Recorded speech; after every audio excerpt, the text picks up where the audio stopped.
deep down we know when shit hits the fan, we need the tribe.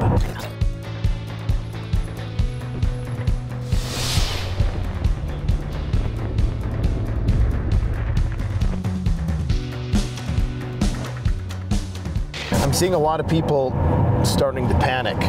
It's because they're starting to realize what's going on with respect to the state of geopolitics, the debt crisis that is mounting. The United States is $35 trillion in debt, and adding $1 trillion of debt a year just in interest, never mind the deficit spending. So people are starting to get the sense in the West that they need to prepare for when economic austerity comes, or worse, when some sort of major black swan geopolitical crisis emerges, whatever the next one might be, because of course nowadays there's one every few months. But what I'm realizing is that here in the West, when shit hits the fan, panic is going to be much, much worse. And I'll tell you why. In the East, where they have collectivist societies, people tend to live with their extended families. Community is at the forefront of daily life. Even in China, for example, where there's people living on top of each other in these massive high-rise complex projects, the priority is still on the community over the individual. So people in those societies, whether they're theocratic societies, authoritarian, communistic, they always tend to put the state and the community above the individual. And thus, prepping to them is a foreign concept. So prepping is a very American Western thing, because at its core, it's about self-preservation. And when you find yourself a part of a community, your whole approach to preparedness is much different. And so what's happening in the West, where we've been disconnected from family, disconnected from community, our identities aren't tied to groups. We don't enjoy the safety of numbers. In fact, most people are repulsed by living too close to people. Everybody wants their space. But there's a realization that happens because deep down we know when shit hits the fan, we need the tribe. What happens when you see that this artifice that we've created, this very complex society that has yielded incredible returns over the last 50 years in terms of technology, standard of living, it's enabled us to have a selfish lifestyle. The reason why people are panicking in the West is because that is no longer sustainable. And as we regress back down the evolutionary tree after SHTF, all of these amenities slowly start getting taken away. The tribe starts to become essential for survival. And we don't have a tribe anymore, right? We've been completely alienated and disconnected from the tribe. So for that reason, this realization occurs to people and it manifests as panic. And so this is why you see the outrageous stockpiling of things like toilet paper. Because we don't have the tribe to insulate us from these shocks to the system, accompanying the realization is anxiety that we're not going to be able to deal with the situation by ourselves, so we have to compensate by immediately going out and buying as much shit as we can in order to continue this isolated mode of survival. But this is not a mode of survival that's going to be replicable in austere times. Individualism is a luxury that we only have been able to enjoy because of technology. In the absence of technology, you rely on a community in order to keep you alive and to keep you safe. And so the reason why the panic isn't there in a lot of these collectivist societies when shit hits the fan, it's because they still are close to the tribe. There's this peace of mind to know that even though they don't have 3 months worth of food stored, that their community will take care of them. You know, because they have their family, their extended family. They have their religion, right? We're a very secular society, so we don't have religion. This is why so many people long for like self-help groups, and it's that whole Fight Club thing. Why the guy goes to all these self-help groups, because he's trying to find his tribe, right? And then of course he finds that. We have no Great Depression, the only struggle is our lives type thing.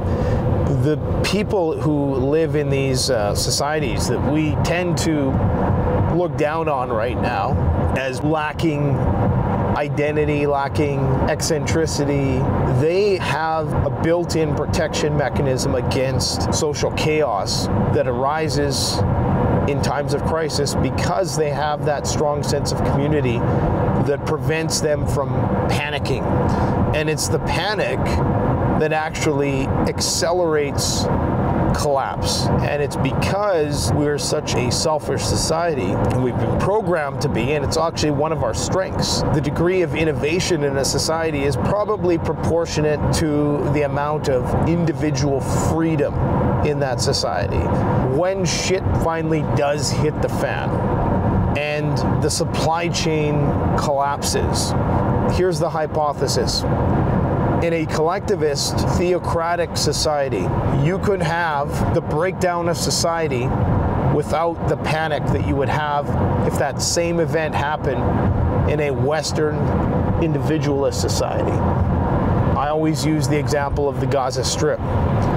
This is a situation where there should be non-stop looting and lawlessness, rival gangs roaming the streets. You should see all the chaos that you would expect to see in an apocalypse movie, but you don't. Contrast that with here, okay, in any major city in the United States, where it's essentially going to be dog eat dog, because there is no shared sense of community. It's a secular society, so people lack the ethics of wanting to do good or feeling obligated to do good or put the community in front of the individual. And thus, when we get the bad news, this is when the panic goes into overdrive and people lose their minds, because unlike those other societies, they don't have a community to fall back on. So it amplifies the angst, and they go and they make very rash decisions. What are some other defining features of Western society that make it far more vulnerable to a collapse scenario? The reliance on technology, the reliance on certain types of medication and psychiatric medication.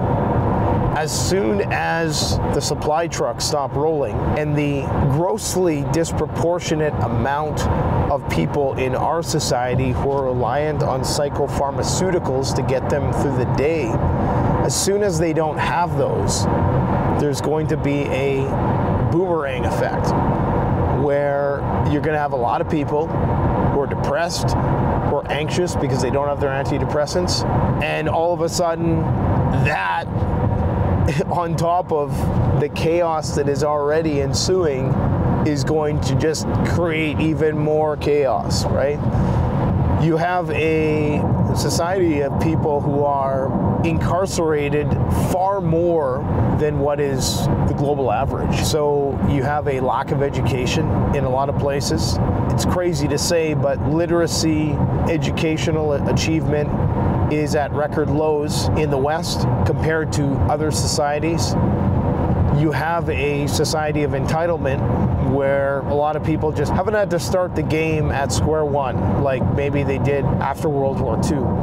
You know, a lot of people are riding the coattails of their parents' success and their grandparents' success, and they're running on inheritance, essentially. It's hard to have an existential crisis when you have a tight community. I think why existentialism became a branch of philosophy when it did, it's because it emerged at a time when Western society was starting to flourish, and there's a certain sense of dread in knowing that should the whole artifice start to fall apart in the entropic way that we anticipate, it's going to be a crisis, because a lot of how we define ourselves and a lot of what we find meaningful here in the West is defined through the accumulation of stuff. And so if there's an event that's going to take all that stuff away, then of course it's a major crisis. But if you define yourself through your community, if you define yourself through your religion, it's less of a fall. And those are hard things to lose. Like, you always have those even if shit hits the fan. So it's not like this huge existential crisis, right? I'm an agnostic, but I can appreciate this fact. When God died, it left a certain emptiness in people. So they had to fill that somehow. So you fill it with hedonism, you fill it with secularism, you fill it with addictions to this, that, and that's another thing. The Western obsession with addictions. You have to fill that void that was left in the wake of God dying in the Western psyche. And not just God, but community, right? Because those two things tend to go hand in hand. You have a collectivist society, there tends to also be some appreciation of the sacred more than there is in a Western society where it's just about the mundane and the profane. This is why SHTF will be so raucous, because there's no moral compass in people that is synchronized with a community that they're a part of, because we don't have a community. Our lives are ephemeral nowadays. It's a great word to describe our approach to life. Single serving everything. Like Brad Pitt said in the movie Fight Club, everything is fleeting. You know, there's nothing permanent. There's nothing that you can confide in, that you can trust. You know, because divorce rates are so high and we live in the swipe right, swipe left culture. There was a time when you bought a car and you had that car for 30 years. You bought a TV and you had that TV for 30 years. You married someone right out of high school, you were with that person for the rest of your life. But now, it's the complete opposite. And it's just one thing after another. It's just like the shorts and the reels and the TikToks. That is, it's reflective of the lack of commitment to anything, because we're just living this ephemeral, capricious lifestyle that is just one thing to the next. When the shit hits the fan, any uncertainty that presents itself now, it's just like, oh my God, I can't handle uncertainty, right?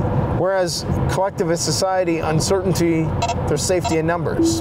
You can confide in the group. But when we experience uncertainty here, it's amplified by all these things I've been talking about. The reason why we're preppers at all in Western society, and the reason why a lot of collectivist societies can't wrap their heads around this, it's because we need certainty, we need security, we need regulation, we need laws, we need all of that stuff. And we can't handle a world where there's not a protocol for everything. And of course, if you are thrust into a world of uncertainty, that is a incredibly anxiety-inducing state. So this is why, as preppers, we acknowledge that shit hit the fan here is going to be much worse. It's a longer fall from grace, we'll say, with the West. In a collectivist, traditionalist society, they tend to be closer to those things that sustain life. So they know where their water comes from. They maybe source a lot of their food locally. They already have a responsibility from a neighborhood watch point of view for policing their communities. Whereas we've outsourced all of that to the government, by and large. And as such, there's this realization of how naked you actually are. Everybody, as I've said, is going to have that realization at some point in time. We're all gonna have it. The only difference with a prepper is that they're choosing to have it before the shit hits the fan and not 5 minutes afterwards.